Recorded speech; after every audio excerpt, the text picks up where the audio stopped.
The border between Cambodia and Vietnam is a river of ghosts. For centuries, it has carried fishermen, traders, and the drifting ashes of forgotten wars.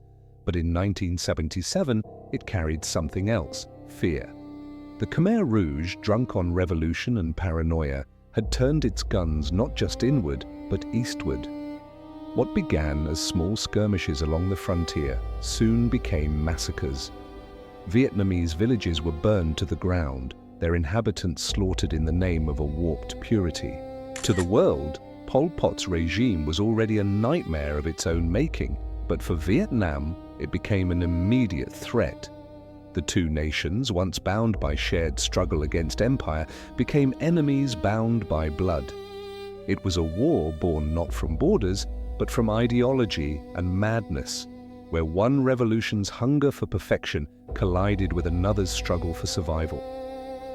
In the jungles between them, the Mekong turned red, and history prepared to write its darkest chapter yet. In the years after the Vietnam War ended, the jungles of Indochina were heavy with smoke and silence. The bombs had stopped falling, but the ground still trembled with what had been left behind. Across the Mekong, Cambodia was reborn in fire. The Khmer Rouge, Pol Pot's army of farmers, students and zealots, had seized the capital in 1975, declaring Year Zero. In their vision, history itself would begin again. Cities emptied, machines stopped, families were broken apart and sent into the countryside to work until their hands bled.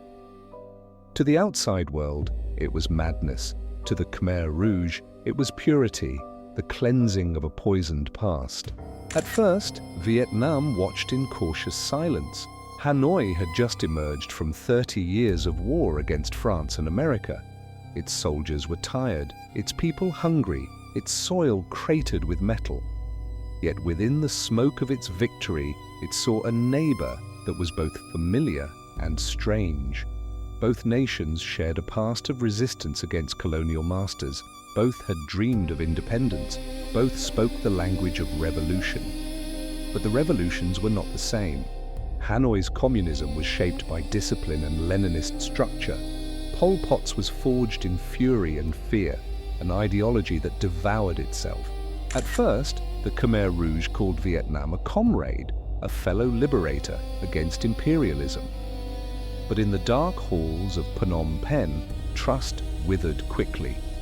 Pol Pot and his inner circle believed that Vietnam, supported by the Soviet Union, sought to dominate all of Indochina.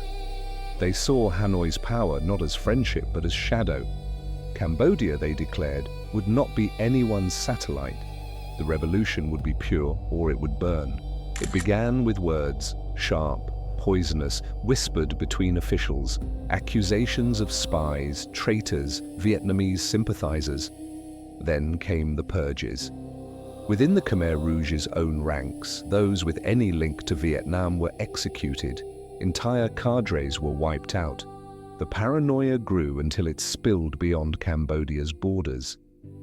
In early 1977, Khmer Rouge units crossed the frontier into Vietnam's Mekong Delta, raiding small villages, burning homes, killing farmers in their sleep. These were not official invasions, at least not yet, but warnings, eruptions of anger from a regime obsessed with purity. The Vietnamese government protested, sending letters, envoys, and finally soldiers to protect the border. But every response was twisted by Pol Pot's mind into proof of invasion. The Khmer Rouge saw enemies everywhere, in monks, in teachers, in their own shadows. They declared that the Vietnamese were historical oppressors, that they had stolen Cambodian land centuries ago, and that now was the time to reclaim it. The ancient hatred between Angkor and Dai Viet, forgotten by most, was reborn as revolutionary doctrine.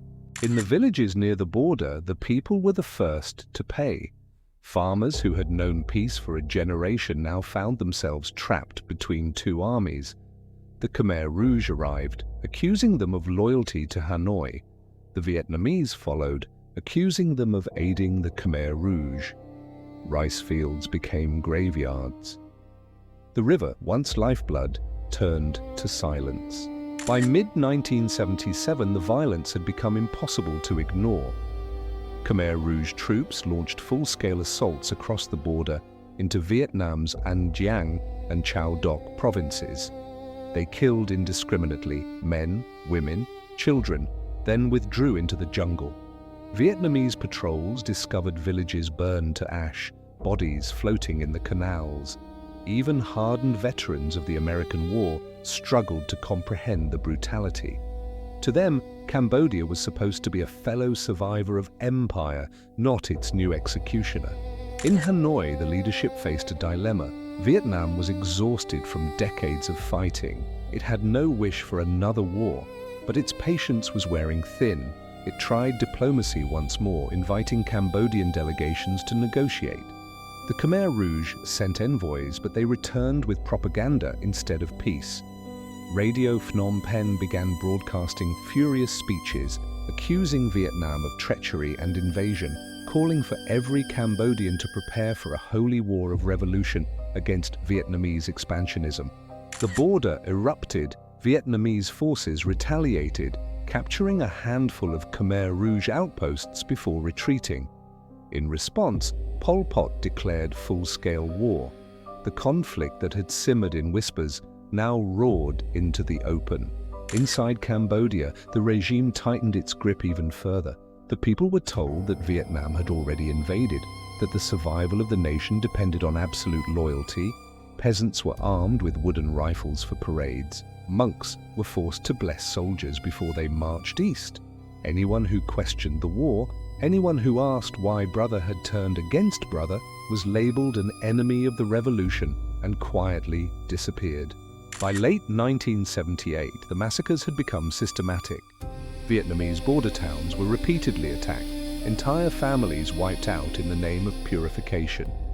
At the same time, inside Cambodia, internal purges escalated. Pol Pot's paranoia reached its peak.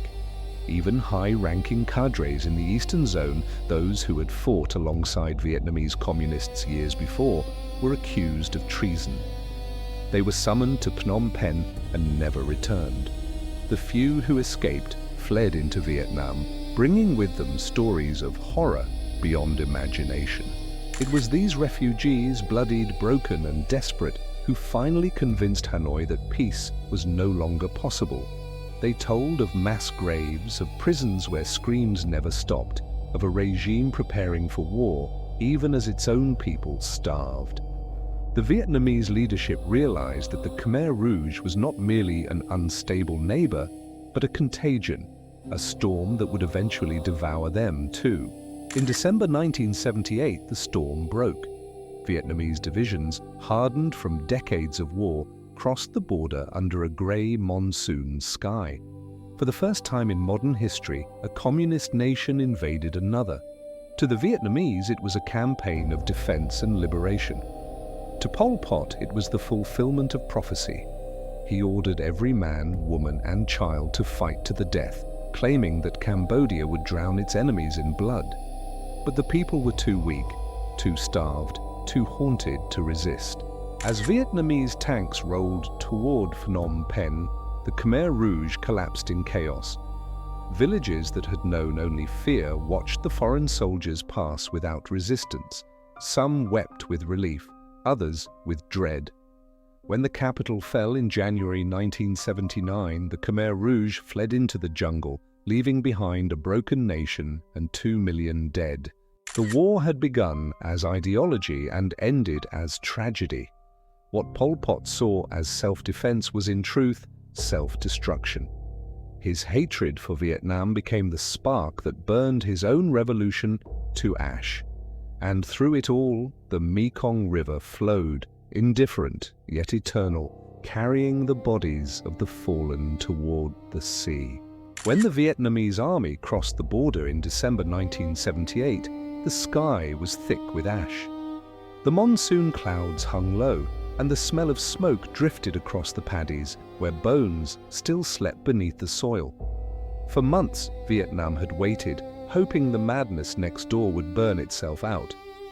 But Cambodia had become a furnace, and its flames were spilling across the Mekong. Hanoi's patience was finished. The invasion was not a conquest, it was an exorcism. To the Vietnamese soldiers, the land they entered felt cursed. Roads were lined with skulls impaled on bamboo stakes, a warning to those who defied Pol Pot's rule. Villages lay empty, the rice granaries sealed with the bones of those who had once filled them. In every field they saw the aftermath of Year Zero, children without parents, temples turned into prisons, irrigation ditches filled with the dead. The soldiers came expecting battle. Instead, they found a silence heavier than war. The Khmer Rouge tried to resist, but their army was already crumbling. Years of purges and starvation had hollowed it out. Commanders feared their own troops more than the enemy. Whole divisions melted into the jungle, leaving their weapons behind. Still, the fighting was brutal. At Kampong Cham and Neek Loyang, Khmer Rouge forces dug trenches and fought with the desperation of those who knew defeat meant the end of their revolution. The Vietnamese advanced with grim efficiency, trained by decades of warfare, moving through the mud like ghosts. Phnom Penh fell on the 7th day of January 1979. When Vietnamese troops entered the capital, they found it almost deserted. The grand avenues of the city were choked with weeds. The sound of their boots echoed off buildings that had once been schools, hospitals and homes. At Tuol Sleng, they found the evidence of Cambodia's self-inflicted nightmare, rooms of shackles, walls stained with blood, and thousands of photographs of the condemned. Even hardened soldiers wept. What they saw there was not a victory, but a mirror reflecting the cost of ideology unchained. In Hanoi, the news was delivered with solemn pride. Vietnam declared that it had liberated Cambodia from genocide. To many in the world, that seemed undeniable. Yet the politics of the Cold War twisted even salvation into sin. China, Pol Pot's ally, condemned the invasion as aggression. The United States, unwilling to support Vietnam after its own defeat, refused to recognize the new Cambodian government. In a cruel irony, the Khmer Rouge retained Cambodia's seat at the United Nations, while the survivors of their crimes were deemed illegitimate. The war of ideology continued, fought this time with words instead of bullets. Inside Cambodia, the people faced a new kind of exhaustion. The killing had stopped, but so had everything else. Famine followed liberation. Disease spread through the ruins of cities and camps. The Vietnamese soldiers tried to feed the people, to rebuild, but their rations were barely enough for themselves. They repaired roads with their hands, shared rice with orphans, and buried the dead where they found them. Yet for every act of mercy, another rumor took root that Vietnam had come not to save Cambodia, but to rule it. The Khmer Rouge, though shattered, refused to die. They fled into the western mountains near the Thai border, where China armed them again. From there they struck at night, burning villages, ambushing convoys, planting mines in the roads. For the next decade, the jungles of Cambodia would echo with gunfire as old ghosts refused to stay buried. The war had spilled beyond its borders. Furious at Vietnam's defiance, China launched its own invasion in February 1979, striking across the northern frontier. It lasted only a few weeks, a symbolic punishment meant to remind Hanoi that even liberation carries a price. Tens of thousands died in that brief war, and when it ended, nothing had truly changed, only more graves added to the endless soil of Southeast Asia. Meanwhile, Cambodia was left to piece itself together under Vietnamese protection. Heng Samrin, a former Khmer Rouge defector, became the new face of government. The People's Republic of Kampuchea was born, a puppet state to some, a fragile salvation to others. But no matter the name, the people remained haunted. They tilled the same fields where they had once buried their dead, drew water from wells that had tasted of ash, prayed to gods they no longer trusted. For the Vietnamese soldiers, Cambodia was a place where victory felt like guilt. They wrote home about a land drowning in ghosts where even the wind sounded like mourning. Some stayed for years, too afraid to leave the survivors unprotected. Others longed to return home to a Vietnam still rebuilding from its own scars. They began to ask themselves the same question the world did. Were they liberators or occupiers? The truth, as always, was both. And in the jungles, the Khmer Rouge kept fighting. Not for ideology anymore, there was nothing left to believe in, but for survival. Pol Pot moved through the forests like a phantom, his army a tattered echo of its former self. They were hunted and starved, yet they endured. Western nations, in their hatred of Vietnam, turned a blind eye as aid flowed to refugee camps where the Khmer Rouge rearmed. History, indifferent and cruel, allowed the murderers to hide among their victims. By the late 1980s, the war had burned itself out. Vietnam, weary and isolated, began to withdraw. The soldiers who had entered Cambodia as saviors left as ghosts themselves, their footprints fading into the mud. Behind them, they left a nation half alive, half remembered, still struggling to understand what had happened. The Mekong River remained unchanged. It flowed between the two nations as it always had, wide, patient, ancient. But those who lived along its banks knew its secrets. They said that during the worst of the fighting, the river ran red for days, carrying the bodies of both Vietnamese and Cambodians downstream together.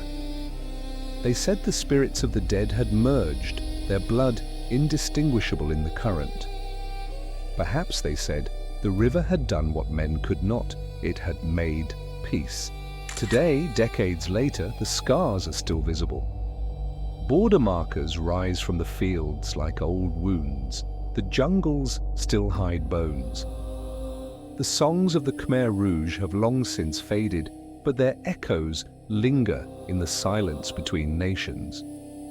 In Phnom Penh, tourists walk through Tuol Sleng with cameras and tears, and in Hanoi, few speak of the war at all. It was a victory too bitter to celebrate.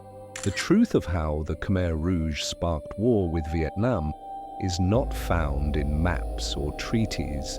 It lives in the faces of those who survived, the farmers who buried their families twice, the soldiers who carried food to starving enemies, the children who learned that history has no heroes, only survivors. The war began with paranoia and ended in exhaustion, yet its lessons remain carved into the earth itself, that hatred dressed as purity is the most dangerous weapon of all, and that revolution, when it loses its humanity, consumes its own. As the sun sets over the Mekong, the water glows red for a moment before fading to black. The river does not distinguish between friend and foe. It carries all memory forward into the dark, into silence, into history. Until next time, stay safe and see you in the next history.